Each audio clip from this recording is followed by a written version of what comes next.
आज मैं आपको हिंदी पढ़ाऊंगी। ये आपकी हिंदी की पाठ्य पुस्तक है जिसका नाम है आराध्या। पाठ एक कविता है जिसका नाम है समर्पण। इसके कवि रामावतार त्यागी हैं। मैं आपको इसकी पंक्तियां पढ़ के उसका अर्थ समझाऊंगी। मन समर्पित, तन समर्पित और ये जीवन समर्पित, चाहता हूँ देश की धरती तुझे कुछ और भी दूँ। इसमें कवि यह बता रहा है अपने देश के लिए उसका मन, तन और ये जीवन सब कुछ समर्पित है। सब कुछ न्यौछावर करने के बाद भी उसको ये लगता है कि ये सब कुछ से वह संतुष्ट नहीं है। उसके बाद भी वो चाहता है कि देश की धरती, ये मातृभूमि, मेरी ये कामना है कि मैं आपको कुछ और भी देना चाहता हूँ। अगली पंक्तियाँ हैं। माँ तुम्हारा ऋण बहुत है मैं अकिंचन, किंतु इतना कर रहा फिर भी निवेदन, थाल में लाऊं सजाकर भाल जब भी, कर दया स्वीकार लेना यह समर्पण। इसमें कवि मातृभूमि से कह रहा है कि हे माँ, मैंने इस धरती पर जन्म लिया है, मेरे ऊपर आपका बहुत ऋण है। ऋण मतलब होता है कर्ज। मुझे लगता है कि आपके ऊपर मुझ पर बहुत कर्जा है, इसको मैं कैसे चुकाऊं।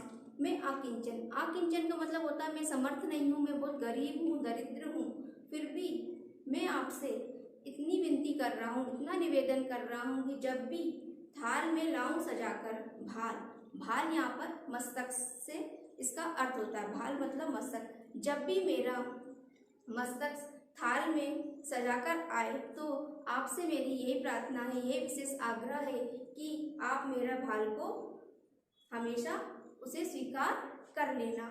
मेरा यही समर्पण होगा। अगली पंक्तियां हैं। गान अर्पित, प्राण अर्पित, रक्त का कण कण समर्पित, चाहता हूँ देश की धरती तुझे कुछ और भी दूँ। मेरे हर व्यक्ति के जीवन में खुशियाँ होती हैं, तो मेरे जीवन की भी जो भी खुशियाँ हैं, जो भी मेरे शरीर की जो भी रक्त है उसकी एक एक कण कण, वो सब कुछ ही आपके लिए है। मेरे को तो ये सब कुछ कम लगता है, मैं भी ये और चाहता हूँ कि आपके लिए मैं कुछ और भी करूँ। अगली पंक्तियाँ हैं। मांझ दो तलवार को लगाओ न देरी, बांध दो कसकर कमर पर ढाल मेरी, भाल पर मल दो चरण की धूल थोड़ी, शीश पर आशीष की छाया घनेरी।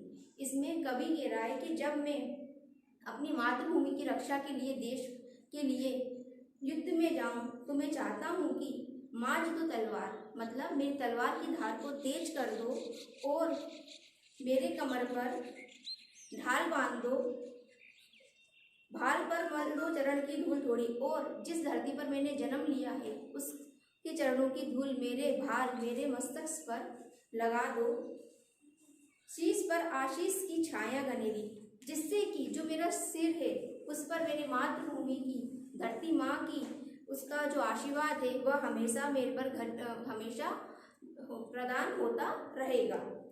अगली पंक्तियां। स्वप्न अर्पित, प्रश्न अर्पित, आयु का क्षण क्षण समर्पित, चाहता हूँ देश की धरती तुझे कुछ और भी दूँ। इसमें कवि कह रहे हैं स्वप्न अर्पित मतलब हर व्यक्ति के अपने अपने सपने होते हैं, कुछ प्रश्न होते हैं, और जो उम्र है, आयु है, उसका एक एक क्षण, एक एक पल, वह भी मैं आपको ही समर्पित करना चाहता हूँ, आपको ही न्यौछावर करना चाहता हूँ। फिर भी मुझको ये सब कम लगता है, फिर भी मैं ये चाहता हूँ कि मैं आपको कुछ और भी दूँ, इन सबसे मैं संतुष्ट नहीं हूँ।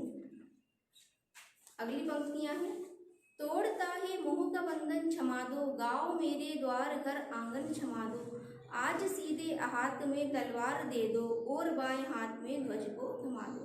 इस पंक्तियों का अर्थ ये है, जब भी कोई सैनिक लड़ने के लिए, युद्ध के लिए जाता है तो वह उसमें ये बता रहे हैं कि तोड़ता है मोह का बंधन, तो वह अपने सभी चीज़ों से, घर से, द्वार से, सभी लोगों से अपने मोह का बंधन, प्रेम का सब कुछ त्याग देता है, और वह सिर्फ देश की रक्षा करना ही उसका प्रथम कर्तव्य होता है, और वह अपने उन लोगों से क्षमा प्रार्थी है कि मुझे आप मेरे इस मोह के बंधन जिसको मैं तोड़ रहा हूँ उसके लिए मैं आपसे क्षमा प्रार्थी हूँ, मुझे अपने देश की रक्षा के लिए जाना है। आप तो बस इतना कर देना कि मेरे एक हाथ में तलवार दे दो और मेरे बाएं हाथ में ध्वज को थमा दो। यहाँ ध्वज से मतलब है झंडा। जब कोई भी सैनिक युद्ध में विजय होता है तो वह अपने हाथ में झंडा ऊंचा करके उठाता है। सुमन अर्पित चमन अर्पित नीड़ का तरण तरण समर्पित, चाहता हूँ देश की धरती तुझे कुछ और भी दूँ। और कवि इन सब से भी संतुष्ट नहीं है, वो अब क्या देना चाहता है? सुमन अर्पित, जो फूल हैं, जो मेरे बाग बगीचे हैं, वह भी सब आपको समर्पित है, आपके लिए न्यौछावर है। नीड़, यहाँ नीड़ मतलब होता है घोंसला, लेकिन व्यक्ति जो अपना घर है, घर की जो प्रत्येक वस्तु है, तृण तृण तिनका तिनका से मतलब है, तो वो अपने घर की जो प्रत्येक वस्तु है वो भी अपनी देश की धरती को न्यौछावर करना चाहता है। वो अभी भी संतुष्ट नहीं हो रहा है, वो सोचता है कि मैं कुछ ऐसा करूं जिससे कि देश की धरती के लिए सब कुछ मिल जाए उसको। चाहता हूँ देश की धरती तुझे कुछ और भी दूँ, फिर भी वह नहीं मान रहा है। वो सोच रहा है कि मैं अपने तन मन प्राण धन सबसे कुछ देना चाहता हूँ। इस पंक्तियों से हमको यही संदेश मिलता है कि हमको अपने देश की धरती के लिए, मातृभूमि के लिए हमेशा रक्षा करनी चाहिए और अपना सर्वस्व त्याग कर देना चाहिए। धन्यवाद।